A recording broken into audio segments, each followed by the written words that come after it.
ಶ್ರೀ ಗುರುಭ್ಯೋ ನಮಃ. ಇದು ಆನಂದ ರಾಮಾಯಣದ ಮನೋಹರ ಕಾಂಡದ 3ನೇ ಸರ್ಗ. ಈ ಕಳೆದ ದಿವಸ ಅಗಸ್ತ್ಯರು ಅವರ ಸಹೋದರನಾದಂಥ ಸುತೀಕ್ಷ್ಣನಿಗೆ ಮಾನಸ ಪೂಜೆಯ ವಿಧಾನ, ರಾಮನ ನಾಮಗಳನ್ನು ಉಚ್ಚಾರ ಮಾಡ್ತಾ ಮಾನಸ ಪೂಜೆಯನ್ನು ಹೇಗೆ ಮಾಡಬೇಕು ಅನ್ನುವಂಥ ಸಂಗತಿಯನ್ನು ವಿವರಿಸಿದ್ದನ್ನು ನಾವು ಶ್ರವಣ ಮಾಡಿದ್ವಿ.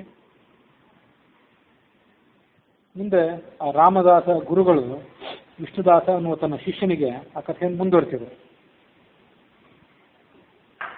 ಶಿಷ್ಯ ಅಧುನಾ ಬಹಿತ್ ಪೂಜಾ ವಿಧಾನ ಮಯಾ ಉಚ್ಯತೆ. ಇಲ್ಲಿ ತನಕ ಮಾನಸ ಪೂಜೆಯ ವಿಧಾನವನ್ನು ಹೇಳಿದೆ, ಈಗ ಬಾಹ್ಯ ಪೂಜೆಯ ವಿಧಾನವನ್ನು ಹೇಳ್ತೇನೆ. ಮುಂಜಾನೆ ಎದ್ದು ಶೌಚಾದಿ ಕ್ರಿಯೆಗಳನ್ನು ಮುಗಿಸಿ ಸ್ನಾನ ಮಾಡಿ ಸಂಧ್ಯಾವಂದನಾದಿಗಳನ್ನು ಮಾಡಿ ದೇವ ಪೂಜೆಯನ್ನು ಪ್ರಾರಂಭ ಮಾಡಬೇಕು. ಆತ ಯಾವುದಾದರೂ ತೀರ್ಥ ಸಮೀಪದಲ್ಲಿ, ನದಿ ಇತ್ಯಾದಿಗಳ ಸಮೀಪದಲ್ಲಿ, ದೇವಾಲಯದಲ್ಲಿ ಅಥವಾ ಗೋಷ್ಠದಲ್ಲಿ, ದನಗಳ ಕೊಟ್ಟಿಗೆಯಲ್ಲಿ ಅಥವಾ ಪುಣ್ಯಸ್ಥಳಗಳಲ್ಲಿ, ನದಿಯ ತೀರದಲ್ಲಿ ಅಥವಾ ದೇವ ಮಂದಿರದಲ್ಲಿ, ತುಳಸಿ ಸನ್ನಿಧಿಯಲ್ಲಿ ಅಲ್ಲಿ ಈ ದೇವ ಪೂಜೆಯನ್ನು ಪ್ರಾರಂಭ ಮಾಡಬೇಕು ಅಂತದೆ. ಬರೀ ದೇವ ಪೂಜೆ ಅಷ್ಟೇ ಅಲ್ಲ, ಸಂಧ್ಯಾವಂದನಾದಿ ಕ್ರಿಯೆಗಳಿಗೂ ಕೂಡ ಇದೇ ಅರ್ಥ. ಸದಾಚಾರ ಸ್ಮೃತಿಯ ಕೆಲವು ವ್ಯಾಖ್ಯಾನಗಳಲ್ಲಿ ಈ ಮಾಹಿತಿ ಬಂದಿದೆ. ಮನೆಯಲ್ಲಿ ಮಾಡೋದಕ್ಕಿಂತ ಹೊರಗೆ ತುಳಸಿ ಸನ್ನಿಧಾನದಲ್ಲಿ, ತೀರ್ಥಗಳ ಸನ್ನಿಧಾನದಲ್ಲಿ ಮಾಡೋದೇನಿದೆ ಹೆಚ್ಚು ಪುಣ್ಯಪ್ರದ. ಅಲ್ಲಿ ಗೋಮಯದಿಂದ ಭೂಮಿಯನ್ನ ಲೇಪನ ಮಾಡಬೇಕು, ಸಾರಿಸಬೇಕು. ಪದ್ಮಾನಿ ಲೇಖಯೇ, ಅಲ್ಲಿ ಪದ್ಮದ ಚಿಹ್ನೆಗಳನ್ನು ಬರೀಬೇಕು. ಬಿಳಿ, ಕೆಂಪು, ಹಳದಿ ಮೊದಲಾದಂಥ ಬಣ್ಣಗಳಿಂದ ನಾನಾ ಥರದ ಪದ್ಮಗಳೆಲ್ಲ ಚಿತ್ರಣ ಮಾಡಿ ಮುಂದೆ ಪೂಜೆಯನ್ನು ಪ್ರಾರಂಭ ಮಾಡಬೇಕು. ಅಷ್ಟೋತ್ತರ ಸಹಸ್ರ ಶ್ರೀ ರಾಮಲಿಂಗಾತ್ಮಕಾಸನಂ ವಾ ಅಷ್ಟೋತ್ತರಂ ಶ್ರೀ ರಾಮಲಿಂಗಾತ್ಮಕಾಸನಂ. ಈ ಪೂಜೆಯನ್ನು ಪ್ರಾರಂಭ ಮಾಡೋದಕ್ಕಿಂತ ಮೊದಲು ಒಂದು ಮಂಡಲ ಹಾಕಬೇಕು ಅಂತ ಎಲ್ಲರಿಗೂ ಗೊತ್ತಿದ್ದೇ ಇದೆ. ಇದೊಂದು ವಿಶಿಷ್ಟವಾದಂಥ ಮಂಡಲ. ಇದು ಅಷ್ಟೋತ್ತರ ಸಹಸ್ರ ರಾಮಲಿಂಗ ಮಂಡಲ ಅಥವಾ ಅಷ್ಟೋತ್ತರ ಶತ ರಾಮಲಿಂಗ ಮಂಡಲ. 1008 ರಾಮಲಿಂಗಾತ್ಮಕ ಮಂಡಲ ಅಥವಾ 108 ರಾಮಲಿಂಗಾತ್ಮಕ ಮಂಡಲ. ಇದನ್ನ ಚಿತ್ರಣ ಮಾಡಿ ದೊಡ್ಡ ರಂಗೋಲಿಯನ್ನು ಹಾಕಿ ಅದರಲ್ಲಿ ಪೀಠ ಇತ್ಯಾದಿಗಳನ್ನು ಇಟ್ಟು ಪೂಜೆ ಮಾಡಬೇಕು. ಇದು ರಾಮಲಿಂಗತೋ ಭದ್ರ ಅಂತ ಹೀಗೇನೋ ಒಂದು ಮಂಡಲ ಇದೆ. ಇಂಥ ಮಂಡಲ ಕೆಲವು ಕಡೆ ಈಗಲೂ ಪ್ರಚಲಿತ ಇದೆ. ಕೆಲವು ಉಡುಪಿ ಕಡೆ ಪುರೋಹಿತರನ್ನು ಮಾತಾಡಿಸಿದಾಗ ಇಂಥ ಒಂದು ಮಂಡಲವನ್ನು ನಾವು ಚಿತ್ರಣ ಮಾಡ್ತೀವಿ, ಚಿತ್ರಣ ಮಾಡಿ ಪೂಜೆ ಮಾಡ್ತೇವೆ. ಇದು ಪ್ರತಿನಿತ್ಯ ಏನು ಪೂಜೆ ಮಾಡ್ತೀವಲ್ಲ ಮನೆಯೊಳಗೆ, ಅದಕ್ಕಿಷ್ಟೆಲ್ಲ ಬೇಕಾಗಿಲ್ಲ. ಯಾವುದಾದ್ರೂ ಕಾರಣದಿಂದಾಗಿ, ವಿಶೇಷ ಉದ್ದೇಶದಿಂದಾಗಿ ಮಾಡೋ ಪೂಜೆ ಏನಿರ್ತದಲ್ಲ. ಉದಾಹರಣೆಗೆ ಆ ಪುರೋಹಿತರು ಹೇಳಿದ್ದು ವಿವಾಹ, ಸಂತಾನ, ದಾರಿದ್ರ್ಯ ನಿವಾರಣೆ ಇತ್ಯಾದಿ ಕಾರಣಕ್ಕಾಗಿ ಈ ಮಂಡಲವನ್ನು ಹಾಕಿ ಅದರ ಮೇಲೆ ರಾಮನ ಪೂಜೆಯನ್ನು ಮಾಡಬೇಕು. ಅಲ್ಲಿ ರಾಮಲಿಂಗಾತ್ಮಕ ಆಸನಂ ಅಂತ ಹೀಗೆ ಬಂದರೂ ಕೂಡ ಒಂದು 12-13 ಲಿಂಗಗಳು ಇರ್ತಾವಂತಲ್ಲಿ. ಲಿಂಗಗಳನ್ನು ಚಿತ್ರಣ ಮಾಡಿರ್ತಾರಂತೆ. ಆದರೂ ಅದು ರಾಮೇಶ್ವರನ ಪೂಜೆಯೇ ಅದು, ಒಳಗಿರುವಂಥ ರಾಮನ ಪೂಜೆನೇ ಅದು. ಈ ರಾಮನ ಈ ಮಂಡಲ ಏನಿದೆ ಇದನ್ನು ಹಾಕೋದು ಬಹಳ ಕಷ್ಟ ಅಂತ ಹೇಳಿದ್ರು ಅವರು. ಈ ಇದರಲ್ಲೇನು ವಿವರಣೆ ಬರ್ತದಲ್ಲ, ಆ ವಿವರಣೆಯನ್ನು ಓದಿದ್ರೆ ನಮಗೂ ಗೊತ್ತಾಗ್ತದೆ. ಅಷ್ಟು ಸುಲಭವಾಗಿ ಆ ಮಂಡಲವನ್ನು ಹಾಕ್ಲಿಕ್ಕೆ ಆಗೋದಿಲ್ಲ, ಅಲ್ಲಿ ಅರ್ಥ ಮಾಡ್ಕೊಳ್ಳಿಕ್ಕೂ ಆಗೋದಿಲ್ಲ. ಅಂಥ ಒಂದು ಮಂಡಲ ಅದು. ಬಹೂನಿ ಅನ್ಯಾನುಷತಃ ಸಂತಿ ಲಘ್ವಾಸನಾನೇ. ಸೊ ಅಷ್ಟೋತ್ತರ ಸಹಸ್ರ, ಅಷ್ಟೋತ್ತರ ಶತ ಹೀಗೆರಡನ್ನ ಇಲ್ಲಿ ಪ್ರಸ್ತಾವ ಮಾಡಿದ್ರು. ಇವಲ್ಲದೆ ಲಘು ಆಸನಾನೆ, ಸಣ್ಣ ಸಣ್ಣ ಮಂಡಲಗಳು, ಸಣ್ಣ ಸಣ್ಣ ರಂಗೋಲಿಗಳು ಕೂಡ ಇನ್ನೂ ಅನೇಕ ಉಪಲಬ್ಧ ಇವೆ. ಅವರವರ ಅನುಕೂಲಕ್ಕೆ ತಕ್ಕಂತೆ, ಅವರವರ ಅಪೇಕ್ಷೆಗೆ ತಕ್ಕಂತೆ ನಾನಾ ಥರದ ಮಂಡಲಗಳನ್ನು ಚಿತ್ರಣ ಮಾಡಿಕೊಂಡು ಅದರ ಮೇಲೆ ಪೂಜೆ ಪ್ರಾರಂಭ ಮಾಡಬಹುದು. ಅದರ ಮೇಲೆ ಆಸನವನ್ನು ಇಡಬೇಕು. ಅಲ್ಲಿ ವಸ್ತ್ರಂ ಪತ್ರಾದಿಷ್ವಪಿ ವಾಕೃತಂ, ಆ ಆಸನದ ಮೇಲೆ ವಸ್ತ್ರವನ್ನು ಹಾಕಬೇಕು. ಹಾಸಿ ಅಲ್ಲಿ ಪೂಜೆಯನ್ನು ಪ್ರಾರಂಭ ಮಾಡಬೇಕು. ಸೀತಾ ಸಮೇತನಾದಂಥ ರಾಮನನ್ನು ಅದರಲ್ಲಿ ಕೂಡಿಸ್ಬೇಕು, ಅಂತ ಪ್ರತಿಮೆಗಳನ್ನು ಅಲ್ಲಿ ಕೂಡಿಸ್ಬೇಕು. ಆಸನೆ ಸರ್ವತೋಭದ್ರ ಮಧ್ಯೆ ಪದ್ಮೋಪರಿಣ್ಯತೆ. ಸರ್ವತೋಭದ್ರ ಮಂಡಲ ಅಂತ ಇನ್ನೊಂದು ಮಂಡಲವೂ ಕೂಡ ಪ್ರಸಿದ್ಧವಾಗಿದೆ. ಅಂತೂ ಆ ಆಸನದ ಮೇಲೆ ರಾಮನನ್ನು ಕೂಡಿಸ್ಬೇಕು. ರಾಮನ ಹಿಂಭಾಗದಲ್ಲಿ ಲಕ್ಷ್ಮಣ, ರಾಮನ ಬಲಭಾಗದಲ್ಲಿ ಭರತ, ವಾಮಭಾಗದಲ್ಲಿ ಅಂದರೆ ಎಡಭಾಗದಲ್ಲಿ ಶತ್ರುಘ್ನ, ಹೀಗೆ ಅವರೆಲ್ಲರ ಪ್ರತಿಮೆಗಳನ್ನು ಇಡಬೇಕು. ರಾಮನ ಮುಂಭಾಗದಲ್ಲಿ ಯಥಾ ಪ್ರಕಾರ ಹನುಮಂತನ ವಿಗ್ರಹ, ರಾಮನ ವಾಯವ್ಯ ದಿಗ್ಭಾಗದಲ್ಲಿ ಸುಗ್ರೀವನ ಪ್ರತಿಮೆ, ಈಶಾನ್ಯ ದಿಗ್ಭಾಗದಲ್ಲಿ ವಿಭೀಷಣನ ಪ್ರತಿಮೆ, ಆಮೇಲೆ ಆಗ್ನೇಯ ದಿಗ್ಭಾಗದಲ್ಲಿ ಮತ್ತೊಂದು ನೈಋತ್ಯ ದಿಗ್ಭಾಗದಲ್ಲಿ ಜಾಂಬವಂತನ ಪ್ರತಿಮೆ. ಹೀಗೆ ನಾನಾ ಥರದ ಪ್ರತಿಮೆಗಳನ್ನು ಅಲ್ಲಿ ಸ್ಥಾಪನೆ ಮಾಡಬೇಕು. ಸರ್ವಶಾಸ್ತ್ರೇಷು ಏಕಮೇವ ನಿರ್ಣಯ ಕಥ್ಯತೆ ಬುಧೈಹಿ. ಲಕ್ಷ್ಮಣಸ್ಯ ಕರೆ ದೇಯಂ, ಲಕ್ಷ್ಮಣನ ಕರದಲ್ಲಿ ಛತ್ರ ಇರಬೇಕು, ಭರತನ ಕೈಯಲ್ಲಿ ಚಾಮರ ಇರಬೇಕು, ಶತ್ರುಘ್ನನ ಕೈಯಲ್ಲಿ ವ್ಯಜನ ಇರಬೇಕು, ಹನುಮಂತನ ಕೈಯಲ್ಲಿ 2 ಪಾದುಕೆಗಳಿರಬೇಕು, ಸುಗ್ರೀವನ ಕೈಯಲ್ಲಿ ಜಲಪಾತ್ರ ಇರಬೇಕು. ಇಂಥದೇ ಇಂದೊಂದು ವರ್ಣನೆ ಕೂಡ ಬಂದಿತ್ತು. ದೇಯಂ ತಾಂಬೂಲ ಪಾತ್ರಂ, ವಾಲಿನಂದನ ಸಕ್ಕರೆ, ಅಂಗದನ ಕೈಯಲ್ಲಿ ತಾಂಬೂಲ ಪಾತ್ರ ಇರಬೇಕು, ಜಾಂಬವಂತನ ಕೈಯಲ್ಲಿ ವಸ್ತ್ರಕೋಶ ಇರಬೇಕು ಅಂತ ಹೀಗೆಲ್ಲ ವಿವರಣೆ ಇದೆ. ನವಾಯತನಮೇವಂ ಹಿ ಸ್ಥಾಪಯೇದ್ ರಾಘವಸ್ಯ ಚ ಅಥವಾ ಪಂಚಾಯತನಂ ಸ್ಯಾತ್, ಪಂಚಾಯತನಂ ಸ್ಥಾಪಯೇದ್ ಆಸನೋಪರಿ. ನವಾಯತನ ಪೂಜಾ ಅಥವಾ ಪಂಚಾಯತನ ಪೂಜಾ, ರಾಮನ 9 ಜನ ಅನುಯಾಯಿಗಳು ಅದನ್ನ ಲೆಕ್ಕ ಹಾಕಿದ್ರೆ, ಭರತ ಶತ್ರುಘ್ನ ಇತ್ಯಾದಿ ಎಲ್ಲರನ್ನೂ ಲೆಕ್ಕ ಹಾಕಿದ್ರೆ ಅದು ಸರಿಯಾಗಿ 9, 5 ಹೇಗೆ ನಿರ್ಧಾರಕ್ಕೆ ಬರಬೇಕು ಅಂತ ನನಗೆ ಗೊತ್ತಾಗಲಿಲ್ಲ. ಅಂತೂ ಹಾಗೆ ಒಂದು ಇದ್ದಿರಬೇಕು ಅಂತ ಕಾಣಿಸ್ತದೆ. ಈ ಬದರಿ ನಾರಾಯಣನ ಉಪಾಸನೆ ಮಾಡ್ತಾರಲ್ಲ, ಬದರಿ ಸಮಾರಾಧನೆ ಮಾಡೋರು ಇತ್ಯಾದಿಗಳು, ಅಲ್ಲಿಯೂ ಕೂಡ ಬದರಿ ಪಂಚಾಯತನ ಅಂತ ಹೇಳ್ತಿರ್ತಾರೆ. ಬದರಿ ನಾರಾಯಣನ ಭಾವಚಿತ್ರನೂ ಕೂಡ ಏನು ಉಪಲಬ್ಧ ಇರ್ತದೆ, ಅದನ್ನು ಕೂಡ ಪಂಚಾಯತನ ಅಂತಲೇ ಹೇಳ್ತಾರೆ. ಅಂತೂ ಆ ರಾಮನ ಆ ಭಗವಂತನ ಸುತ್ತಮುತ್ತಲಿರುವಂಥ ಪರಿವಾರ ದೇವತೆಗಳೇನಿದ್ದಾರೆ ಅವರ ಸಂಖ್ಯೆಯ ಮೇಲೆ ಇದು ನವಾಯತನ ಪಂಚಾಯತನ ಅಂತ ನಾನು ಊಹೆ ಮಾಡಿದೆ.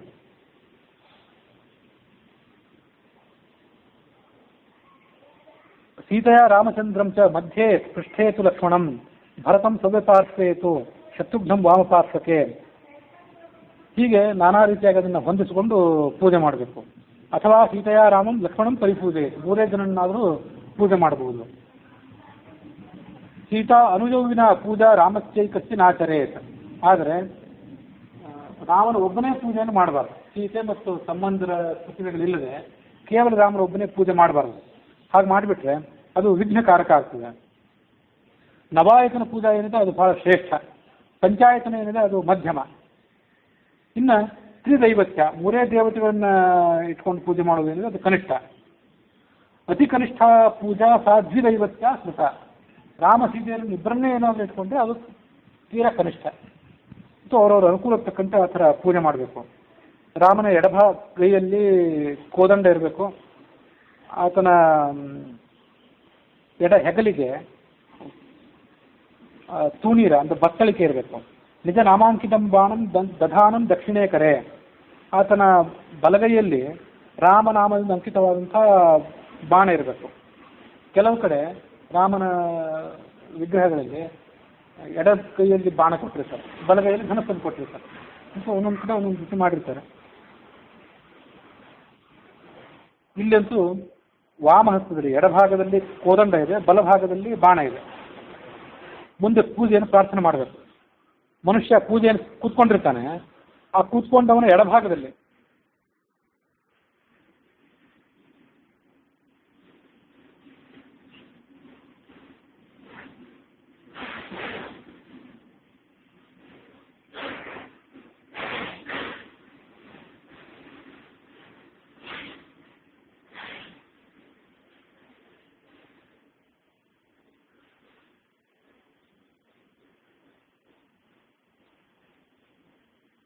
ತನ್ನ ಎಡಭಾಗದಲ್ಲಿ ಜಲಕುಂಭವನ್ನು ಇಟ್ಕೊಂಡಿರ್ಬೇಕು, ನೀರಿನ ಬಿಂದಿಗೆಯನ್ನು. ಬಲಭಾಗದಲ್ಲಿ ಪೂಜಾ ಪಾತ್ರೆಗಳನ್ನು ಇಟ್ಕೊಳ್ಬೇಕು.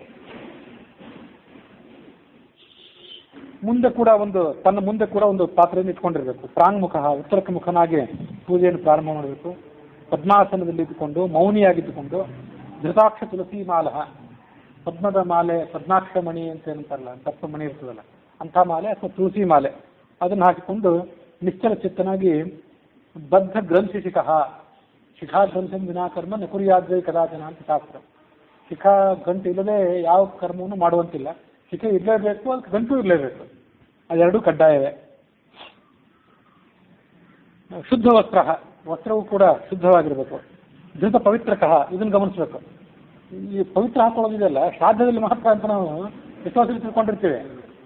ಒಮ್ಮೆ ಪವಿತ್ರ ಹಾಕೊಳ್ಳೋದೇನಿದೆ ಪೂಜಾ ಕಾರ್ಯಗಳಿಗೂ ಕೂಡ ಗಾಯತ್ರಿ ಮಂತ್ರ ಮೊದಲಾದ ಮಂತ್ರಗಳನ್ನು ಜಪ ಮಾಡುವಾಗ, ಆಮೇಲೆ ದಾನ ಮಾಡುವಾಗ, ಹೋಮ ಮಾಡುವಾಗ, ಇಷ್ಟೆಲ್ಲ ಸಂದರ್ಭದಲ್ಲೂ ಕೂಡ ಪವಿತ್ರ ಹಾಕ್ಕೊಳ್ಬೇಕು ಅಂತಿದೆ.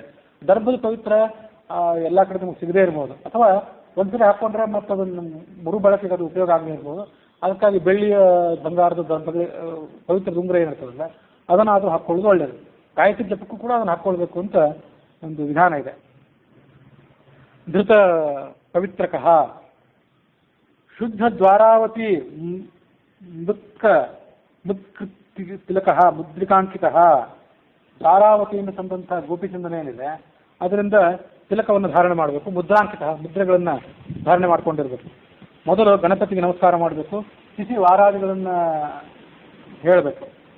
ಭೂಮಿ ಶುದ್ಧಿಂ ಭೂತ ಶುದ್ಧಿಂ ಅಪಗತ್ತಂತೆಯೇ ಭೂತಾಹ ಅಂತ ಸತ್ಕಾರ್ಯಕ್ಕೆ ವಿಘ್ನಕಾರಕಗಳಾದಂತಹ ಭೂತಗಳೇನಿರ್ತವೆ ಅವನ್ನ ಉಚ್ಚಾಟನೆ ಮಾಡಬೇಕು.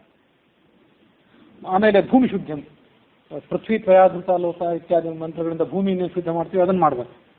ನ್ಯಾಸೌ ಕೃತ್ವ ಯಥಾಕ್ರಮಂ ಇದನ್ನು ಗಮನಿಸಬೇಕು. ನ್ಯಾಸೌ ಅಂತ ದ್ವಿವಚನ ಇದೆ, ಅದು ತತ್ವನ್ಯಾಸ ಮಾತೃಕನ್ಯಾಸ ಇದ್ದಿರಬೇಕು ಅಂತ ನನ್ನ ಆಲೋಚನೆ. ಈ ತತ್ವನ್ಯಾಸ ಮಾತೃಕನ್ಯಾಸಗಳೇನಿದೆ ಎಲ್ಲ ಗಾಯತ್ರಿ ಆದಿ ಮಹಾಮಂತ್ರಗಳನ್ನು ಜಪ ಮಾಡೋದಕ್ಕಿಂತ ಮೊದಲು ಮಾಡಬೇಕು. ದೇವತಾ ಪೂಜೆಯಲ್ಲಿ ಕೂಡ ಮಾಡಬೇಕು. ದೇವತಾ ಪೂಜೆಯಲ್ಲಿ ತತ್ವನ್ಯಾಸವನ್ನು ಮೊದಲು, ಆಮೇಲೆ ಮಾತೃಕಾನ್ಯಾಸವನ್ನು ಮಾಡಬೇಕು ಪೂಜೆ ಪ್ರಾರಂಭದಲ್ಲಿ. ಪೂಜೆ ಕೊನೆಗೆ ಮೊದಲು ಮಾತೃಕಾನ್ಯಾಸ, ಆಮೇಲೆ ತತ್ವನ್ಯಾಸ. ಹೀಗೊಂದು ವ್ಯತ್ಯಾಸ ಇದೆ. ನಾನು ಹೇಳಬೇಕಾದ್ರೆ ಸ್ವಲ್ಪ ಪ್ರಮಾದದಿಂದ ಹೆಚ್ಚು ಕಡಿಮೆ ಹೇಳಿರ್ಬೋದು. ಅಂತೂ ಪೂಜೆ ಪ್ರಾರಂಭದಲ್ಲಿ ಒಂದು ವಿಧಾನ, ಪೂಜೆ ಅಂತ್ಯದಲ್ಲಿ ಒಂದು ವಿಧಾನ, ಹೀಗೆ ಕಂಡು ಬರ್ತದೆ.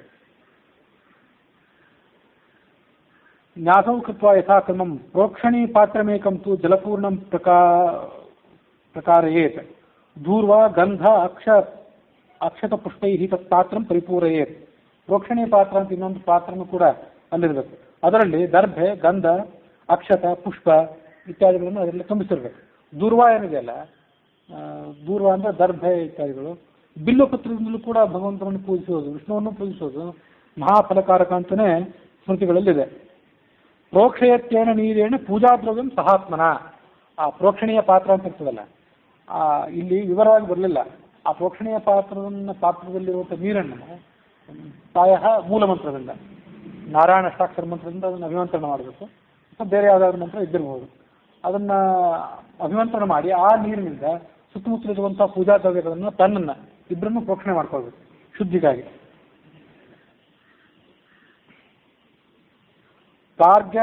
ಪಾದ್ಯ ಅರ್ಘ್ಯ ಆಚಮನಾರ್ಥಂತೂ 3 ಪಾತ್ರಾಣಿ ವಿನ್ಯಸೆ. 5 ಪಂಚಪಾತ್ರ ಅಂತಲೇ ಪ್ರಸಿದ್ಧವಾಗಿದೆ. ಒಟ್ಟಾರೆ 5 ಪಾತ್ರವನ್ನು ಇಡಬೇಕು ಅಥವಾ 3 ಇಡಬೇಕು ಅಂತ ಹೀಗೆಲ್ಲ ಹೇಳ್ತಾರೆ.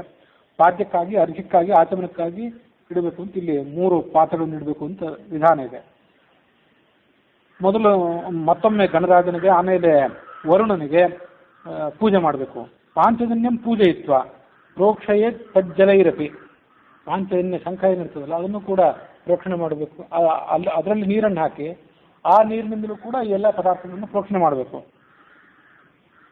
ಪೂಜಾ ದ್ರವ್ಯವನ್ನು, ಭೂಮಿಯನ್ನು, ತನ್ನನ್ನು ಹಿಂದಿನಂತೆ ಪ್ರೋಕ್ಷಣೆ ಮಾಡ್ಕೊಳ್ಬೇಕು. ಧೇನು, ಶಂಖ, ಚಕ್ರ, ಪಕ್ಷಿರಾಜ ಮುದ್ರಾ ಪ್ರದರ್ಶಯೇ. ಈ 5 ಮುದ್ರೆಗಳನ್ನು ಪ್ರದರ್ಶನ ಮಾಡಬೇಕು. ಧೇನು ಮುದ್ರಾ, ಶಂಖ ಮುದ್ರಾ, ಚಕ್ರ ಮುದ್ರಾ, ಗರುಡ ಮುದ್ರಾ ಅಂತ ಹೀಗೆ. ಪದ್ಮ ಮುದ್ರಾ ಒಂದು ಬರಲಿಲ್ಲ ಇಲ್ಲಿ. ಧೇನು, ಶಂಖ, ಚಕ್ರ, ಪಕ್ಷಿರಾಜ ಅಂತ ಈಗ ಅಂತ. ಪದ್ಮ ಮುದ್ರಾನು ಕೂಡ, ಗದಾ ಮುದ್ರಾ ಅದೊಂದು ಬರಲಿಲ್ಲ. ಬಂತಲ್ಲ ಪಕ್ಷಿರಾಜ ಮುದ್ರಾ ಅಂತ ಬಂತು. ಪಕ್ಷಿರಾಜ ಅಂದ್ರೆ ಗರುಡ. ಅದೇ ಅವೆಲ್ಲ ಬೇರೆ ಬೇರೆ ಪದ್ಧತಿಗಳು. ಕೆಲವರು ಒಂದೊಂದು ಸಂಖ್ಯೆ ಹೆಚ್ಚಿನ ಮುದ್ರೆಗಳನ್ನು ತೋರಿಸ್ತಾರೆ. ಪದ್ಮ ಮುದ್ರಾ ಕೆಲವರು ತೋರಿಸ್ತಾರೆ. ಹೀಗೆ ಅಂತೆಲ್ಲ ನಾನಾ ಥರದ ಮಾಡ್ತಾರೆ. ಅಂತೂ ಇಲ್ಲಿ ಧೇನು ಅಂದರೆ ಆಕಳಿನ ಮುದ್ರೆ, ಅದನ್ನು ಹೀಗೆ ತೋರಿಸ್ತೇವಲ್ಲ, ಇದು ಆಕಳಿನ ಮುದ್ರೆ. ಇದು ಶಂಖ ಮುದ್ರಾ, ಇದು ಚಕ್ರ ಮುದ್ರಾ, ಮತ್ತು ಇದು ಗರುಡ ಮುದ್ರಾ.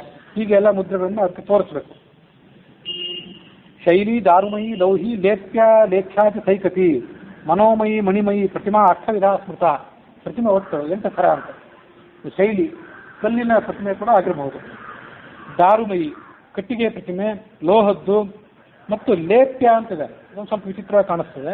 ಲೇಪನ ಮಾಡಿದ್ದು ಈ ಕೆಲವು ಶ್ರೀಗಂಧಾದಿ ದ್ರವ್ಯವನ್ನು ಲೇಪನ ಮಾಡಿ ಪ್ರತಿಮೆ ತಯಾರು ಮಾಡಿತ್ತು. ನನಗೆ ಇದನ್ನು ಓದಿದಾಗ ಸ್ವಲ್ಪ ವಿಚಿತ್ರ ಅಂತ ಕಾಣಿಸ್ತು. ಆದರೂ ಕೆಲವು ಕಡೆ, ಕೆಲವು ಕ್ಷೇತ್ರಗಳಲ್ಲಿ ಮೇಣ ಮೊದಲಾದವನ್ನು ಲೇಪನ ಮಾಡಿ ಪ್ರತಿಮೆಗಳನ್ನು ತಯಾರು ಮಾಡಿರ್ತಾರೆ. ಅಂಥದ್ದನ್ನು ಇವರೇನು ಹೇಳೋ ಉದ್ದೇಶ ಇಟ್ಕೊಂಡಿರ್ಬೋದು ಅಂತ ನನಗನಿಸಿತು. ಲೇಖ್ಯ ಅಂದರೆ ಬರೆದದ್ದು, ದೊಡ್ಡ ದೊಡ್ಡ ಶಿಲಾಫಲಕದಲ್ಲಿ ಬರೆದದ್ದು ಅಂಥ ಪ್ರತಿಮೆ ಕೂಡ ಆಗ್ಬೋದು. ಈ ಯಂತ್ರೋದ್ಧಾರಣ ಪ್ರತಿಮೆ ಅದೆಲ್ಲ ಬರೆದದ್ದೇ ಅದು. ಸೈಕತಿ ಮರಳಿನಿಂದ ಮಾಡಿದ ಪ್ರತಿಮೆ, ಲಿಂಗವನ್ನು ಮಾಡ್ತಾರಲ್ಲ, ಅದನ್ನು ಕೂಡ ಆಗಬಹುದು. ಮನೋಮಯಿ, ಮನಸ್ಸಿನಲ್ಲೇ ಚಿಂತನೆ ಕೂಡ ಮಾಡಬಹುದು. ಮಣಿಯಿಂದಲೂ ಕೂಡ ಮಾಡಬಹುದು. ಹೀಗೆ ಪ್ರತಿಮಾ ಒಟ್ಟು 8 ವಿಧ ಅಂತ ಹೀಗೆ ಉಲ್ಲೇಖ ಇದೆ. ಅಥ ಧ್ಯಾಯೇತ್ ರಾಮಚಂದ್ರಂ ದಶೀತಂ ಪುರತಸ್ಥಿತಂ. ಮುಂದೆ ರಾಮನನ್ನ ಸೀತಾ ಜೊತೆಗೆ ಧ್ಯಾನ ಮಾಡಬೇಕು. ಅಥವಾ ದ್ವಿಭುಜ ಬತ್ತಳಿಕೆ ಅವನ ಕೈಯಲ್ಲಿದೆ, ಚಾಪ ಬಾಣ ಎಲ್ಲ ಆತನ ಕೈಯಲ್ಲಿದೆ, ಛತ್ರ ಚಾಮರಾಜಗಳಿಂದ ಆತ ಅಲಂಕೃತನಾಗಿದ್ದಾನೆ.